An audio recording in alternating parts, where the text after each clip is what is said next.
अरे मंकी, ये स्मार्टफोन जंगल में। आकाश, सेल्फी टेंट मेरी आंखें क्या कर दिया। अरे वाह, अब असली कॉमेडी शुरू। अरे वाह, आज जंगल इतना शांत है कि लगता है सब वाईफाई बंद है। वाईफाई नहीं, लेकिन मैं फुल सिग्नल हूँ।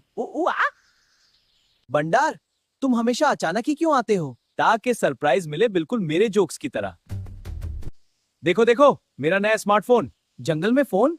तुम कॉल किसको करते हो, शेर को? हेलो जी हाँ, 5 किलो के लिए अर्जेंट भेज दो। ओए, ये फ्रूट शॉप नहीं, जंगल है। आई जंगल में स्मार्ट नहीं, सिंपल रहना होता। ठीक है, फोन तुम रखो, मैं केले रखता हूँ। डील, लेकिन सेल्फी मैं लूंगा। बंदर जरा सीधा खड़े हो, कान फ्रेम से बाहर जा रहे हैं। सेल्फी में बंदर ही हीरो होता है। अरे, मेरे मुंह पे बिल्ली का फिल्टर क्यों आ गया? फोन ने भी पहचान लिया तुम कितने शैतान हो।